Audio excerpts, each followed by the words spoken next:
तो आइए बच्चों, आज हम एक नया उन्वान पढ़ेंगे जो हर क्लास के अंदर इसमें से सवालात आपको हल करने के लिए कहे जाते हैं। हर किताब के अंदर, हर रियाजी की किताब में और हर सबक में इसमें से सवालात आपको हल करने के होते हैं। उसके बारे में आज हम पढ़ेंगे। इस वीडियो को आप आखिर तक देखें ताकि आपको आसानी से अच्छी तरीके से समझ में आ जाए। तो उसका जो उन्वान है, ये उन्वान है कसर। कसर किसे कहते हैं, इसके बारे में हम आज देखेंगे।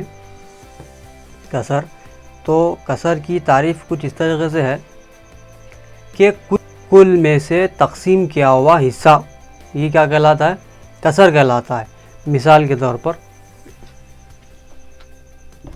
ये 5/12, 5/12 एक ये कसर है।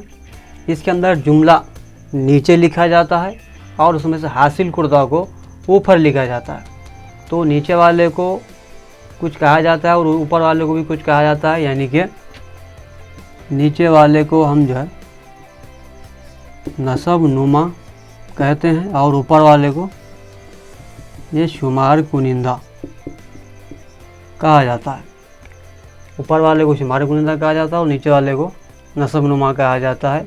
इस कसर के बहुत सारे अक़साम होते हैं। वैसे तो बहुत सारे अक़साम के हैं, लेकिन इसके अंदर हम 5 किस्म के जो भी कसर हैं उसके बारे में तफसील से देखेंगे। इसके अंदर पहला है वाजिब कसर। वाजिब कसर किसे कहते हैं, इसके बारे में हम देखेंगे।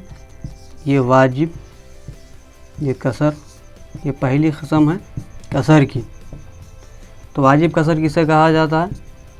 ऐसी कसर जो जिनकी कीमत 1 से कम हो उसको वाजिब कसर कहा जाता है। मिसाल के तौर पर ये 8, ये 2/8, ये एक ऐसी कसर है जिनकी कीमत 1 से कम होती है। इसको हम वाजिब कसर कहते हैं। इसको आसानी से आप इस तरह से याद रखा जा सकता है। इसका शुमार कुनिंदा छोटा होता है और नसब नुमा बड़ा होता है। ऐसी कसर को हम वाजिब कसर कहते हैं, 2/8। और एक दूसरी किस्म होती है गैर वाजिब कसर। ये गैर वाजिब कसर, ये इसका उल्टा है। वाजिब कसर का ये उल्टी होती है इसकी तारीफ़। गैर वाजिब कसर यानी कि ऐसी कसर जिसकी कीमत 1 से ज़्यादा हो, ऐसी कसर को हम गैर वाजिब कसर कहते हैं। इसकी मिसालें आप बोल सकते हैं। इसकी मिसालें जैसा कि इसका उल्टा भी ले सकते हैं आप, या फिर दूसरी भी सवालात आप हल कर सकते हैं। दूसरी मिसालें भी दे सकते हैं। 5/4, इसको अगर आप हल करते हैं तो उसका जो जवाब हासिल होगा 1 से ज़्यादा होगा। 1 से ज़्यादा होगा। इसमें क्या हो रहा था, इसकी कीमत 1 से कम हो रही थी। 1 से कम अगर की कीमत है तो उसको वाजिब कसर कहते हैं। अगर इसको तकसीम करने के बाद इसकी कीमत 1 से ज़्यादा होती है तब इसको गैर वाजिब कसर कहा जाता है। इसको आसानी से इस तरीके से याद रखा जा सकता है। इसमें शुमार कुनिंदा बड़ा होता है और नसब नुमा छोटा होता है। तो ऐसी कसर को हम कहेंगे गैर वाजिब कसर। इसके बाद कसर की किस्म के अंदर यहाँ पर तीसरी किस्म है मुरक्कब कसर। मुरक्कब कसर, इसको भी हम देख सकते हैं। इसकी तारीफ़, इस कसर के अंदर एक सही अदद के साथ ये कसर की शक्ल भी हासिल होती है। मिसाल के तौर पर ये, तो ऐसी कसर को हम कहेंगे मुरक्कब कसर। यानी कि इसको इस तरीके से पढ़ा जा सकता है 2 सही 1/2, इसको हम मुरक्कब कसर कहेंगे। इसी तरीके से 4 सही 1/5, इसको भी हम मुरक्कब कसर कहेंगे। ये जो ये हिस्सा है सही अदद, ऐसे अदद के साथ अगर कसर में कोई सवाल आता है तब हम इसको मुरक्कब कसर कहेंगे। ये कसर की तीसरी किस्म हो गई मुरक्कब कसर। उसके बाद एक चौथी कसर हम देखेंगे, मुरक्कब कसर। उसके बाद यहाँ पर है मुअद्दिल कसर। मुअद्दिल कसर, इसकी तारीफ़ भी हम देखेंगे। मुअद्दिल कसर यानी कि ये ऐसी कसर होती है जिसको तक़सीम करने के बाद जवाब एक जैसा होता है। अगर कोई कसर है मिसाल के तौर पर 1/4 या फिर 2/8, अगर हम इसको तक़सीम करते हैं 1/4 को या फिर 2/8 को, तब इनका जवाब एक जैसा हासिल होगा, यानी कि इनके दोनों के जवाबात मसावी हासिल होंगे। जैसा कि 1/4 मसावी, इसको तक़सीम आप करेंगे तो ये 2 1 2, ये 2 चौक 8, इसका भी जवाब क्या हासिल होगा 1/4। तो ऐसी मुख्तलिफ़ कसर जिनका जवाब एक जैसा हासिल हो उसे कहेंगे मुअद्दिल कसर। इसके बाद और एक कसर, 5वीं कसर, ये एकसां कसर, इसको एकसां कसर कहा जाता है। इसकी तारीफ़ बिल्कुल आसान है। एकसां कसर यानी कि ऐसी कसर जिनके नसब नुमा एक जैसे हों, उसको कहेंगे एकसां कसर। मिसाल के तौर पर ये 1/4, ये 5/4, ये 8/4। तो ये एकसां कसर से मुराद ऐसी कसर है जिनके नसब नुमा एक जैसे हासिल हों। 1/4 में भी यहाँ पर नसब नुमा में 4 हासिल होता है, और 5/4 में भी नसब नुमा में 4 हासिल होता है, और 8/4 के अंदर भी नसब नुमा में 4 हासिल होता है, तब हम इसको कहेंगे एकसां कसर। इसी तरीके से इसके साथ और एक होती है गैर एकसां कसर। गैर एकसां कसर भी होता है। गैर एकसां कसर से मुराद ऐसी कसर जिनके नसब नुमा अलग अलग हों, उसको कहेंगे गैर एकसां कसर। तो ये 5 किस्म के कसर के बारे में हम मालूमात हासिल कर चुके हैं। इसके बाद हम चंद सवालात हल करेंगे ताकि आपको आसानी से समझ में आ जाए। पहला सवाल यहाँ पर 2/5 जमा 3/10, इन दोनों को जमा करना है। ये पहला कसर 2/5 जमा 3/10, इन दोनों को जमा करना है। बहुत सारे बच्चे जो गलती करते हैं उस गलती को देखेंगे हम यहाँ पर। इसको क्या करते हैं बाज़ बच्चे, 2 जमा 3 ऊपर डाल देते हैं और 5 जमा 10 नीचे डाल देते हैं। 2 में 3 मिलाने पर 5, फिर 5 में 10 मिलाने पर 15। इस तरीके से जवाब इसका हल करते हैं, जो कि बिल्कुल गलत तरीक़ा है। उसका सही तरीक़ाकार देखेंगे हम यहाँ पर। पहले देखेंगे आप इन नसब नुमाओं को। यहाँ पर 2/5 के अंदर नसब नुमा में है 5, यहाँ पर 3/10 के अंदर नसब नुमा में है 10। इनके नसब नुमा को हम ले लेंगे, यहाँ पर 5 और यहाँ पर यह 10। इनके हम एलसीएम निकाल लेंगे, 5 के पार्ट से तकसीम करेंगे, 5 1 5, 5 दूगनी 10। फिर यहाँ पर 2 से तकसीम करेंगे उसको, 2 1 2। हासिल जवाब जो होगा 5 ज़रब 2 है। 5 ज़रब 2 यानी कि अगर हम उसको ज़रब देते हैं तब उसका जवाब होगा 10। नसब नुमा में हासिल हो जाएगा ये 10। तो यहाँ पर पहली कसर के बारे में देखेंगे हम। यहाँ पर देखना है आपको, ये 5 के पहाड़े में 10 कौन से मुकाम पे हासिल होता है। 5 के पहाड़े में 10 कौन से पहाड़े पे, कौन से मुकाम पे हासिल होगा, ये दूसरे मुकाम पे। तो दूसरे मुकाम का 2 ज़रब ऊपर वाला अदद। ऊपर वाला अदद क्या है, यहाँ पर 2 है, तो अब हम लिखेंगे यहाँ पर 2। बीच में अलामत यहाँ पर जमा की है, जमा डाल देंगे। इसी तरीके से नीचे देखेंगे आप, यहाँ पर क्या है 10, यहाँ पर भी 10 के पहाड़े में 10 कौन से मुकाम पे हासिल होगा, पहले मुकाम पे। तो इसलिए हम पहले मुकाम का क्या करेंगे, 1 ज़रब यहाँ पे ऊपर के जो हासिल है अदद उसको हम ज़रब देंगे।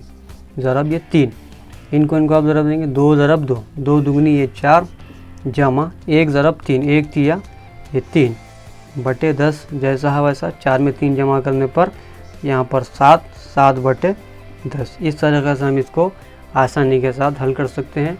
अगर आपको समझने में कोई दुश्वारी हो रही है तब आप इसको और एक बार रिमाइंड करके इसको आप वीडियो को और एक बार देख सकते हैं।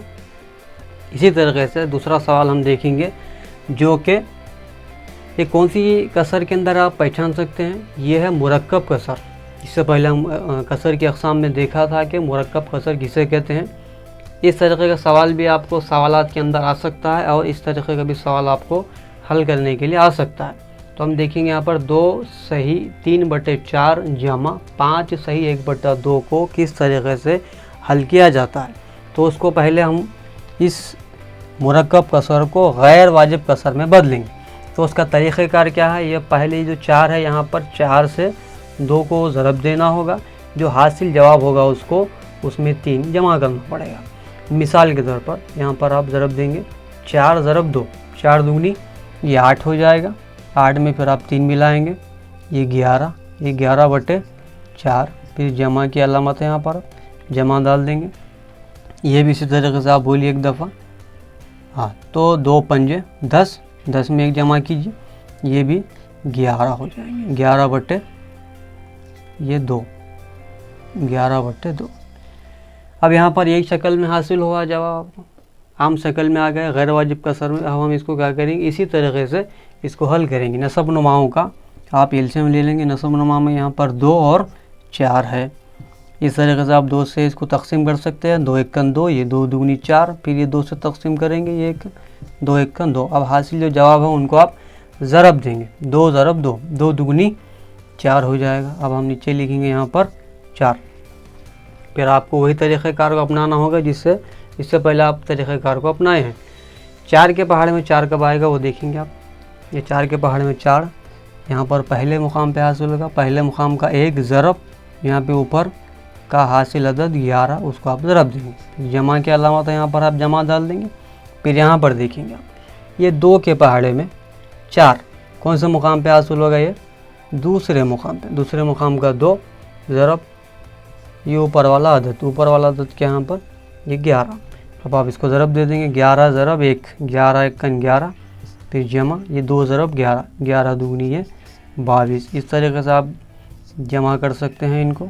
11 में 22 मिलाने पर जो है ये कितना हो जाएगा, 33, 33/4। इस तरीके से हम इसको हल कर सकते हैं। बहुत सारे सवालात आपकी किताब में मौजूद है, इन सवालात को आप देखते हुए हल कर सकते हैं।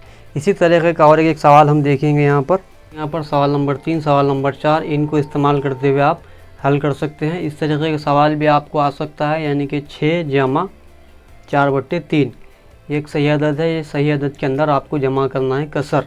तो इस तरीके से हम किस तरीके से इसको जमा कर सकते हैं उसके बारे में देखेंगे। सबसे पहले आपको यहाँ पर 6 के नीचे इसमें लिखना होगा 1, यहाँ पर हो जाएगा 6/1 और यहाँ पर 4/3। अब इसी तरीके से हम इसको हल करेंगे। 1, 3, 1 और 3 का जब हम एलसीएम लेते हैं तब ये इसका जवाब हासिल हो जाएगा 3। तो इसका एलसीएम जो है ये 3 हासिल होगा। हमारे देखना होगा कि 1 के पहाड़े में 3 कब हासिल होता है, ये तीसरे मुकाम पर, यानी कि तीसरे मुकाम का 3 ज़रब ये ऊपर वाला अदद 6।